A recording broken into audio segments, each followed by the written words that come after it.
Yo mga idol, kamusta? Sports Talk PH nga pala. Ang pagbabalik ng legend, pag-usapan natin yan mga idol. Ngunit bago ang lahat ay huwag kakalimutang mag-subscribe at i-click ang notification bell button for more sports talk. So isang matinding pasabog nga po ang ibinunyag ng middleweight legend na si Gennady Golovkin. Ito po ay matapos niyang sabihin sa kanyang latest interview na magbabalik umano siya sa pagboboxing. Paliwanag ni Golovkin na pakiramdam niya daw kasi ay muling bumabalik yung passion at pagmamahal niya sa sports ng boxing matapos niyang dumalo sa World Boxing Championships. Pero noong matanong nga po si Golovkin kung kailan siya babalik at sino ang kanyang makakatapat, ay mukhang may ideya na ito dahil sumagot siya na sekreto daw muna sa ngayon at bawal pang sabihin. Dahil po sa naging sagot na ito ni Golovkin ay mabilis na pumasok sa isip ng mga fight fans na posible umanong si Terence Crawford ang makakalaban nito para sa comeback fight niya, kung saan bababa ng 160-pound middleweight division si Crawford.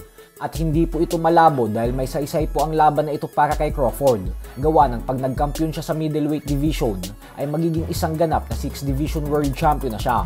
Bagay na si Manny Pacquiao at Oscar De La Hoya pa lamang ang nakakagawa. Sa pagkakataon na ito ay malalagpasan niya na ang pagiging 5 division champion ni Floyd Mayweather Jr. Kung sakaling mangyari talaga ang Golovkin vs Crawford, ay asahan po natin na lalabas bilang heavy underdog si Golovkin.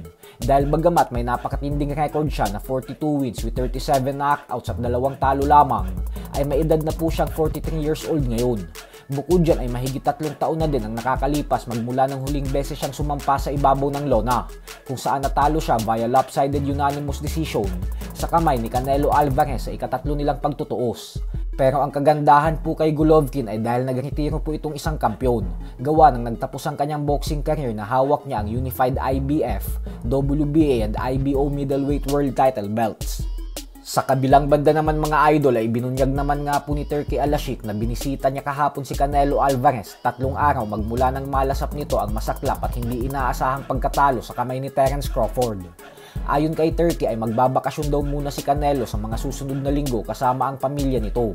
Pero may 2 laban pa daw itong natitira sa ilalim niya at ng Riyadh season para sa taong 2026.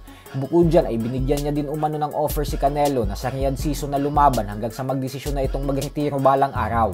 Nagpapasalamat din umano siya kay Canelo dahil binigay nito sa kanya ang ginamit niyang glove sa naging laban kontra kay Crawford bilang isang regalo. Habang si Ryan Garcia naman ay nagpakita ng pagmamahal para kay Canelo at sinabing wala daw dapat ikahiya si Canelo sa pagkatalo nito kasi sa loob umano ng napakahabang panahon ay tumalo ito ng napakadaming kampyon at ito umano ang bumuhay sa lumulubog na sports ng boxing. Walang duda umano na isang legendary fighter si Canelo at future Hall of Famer.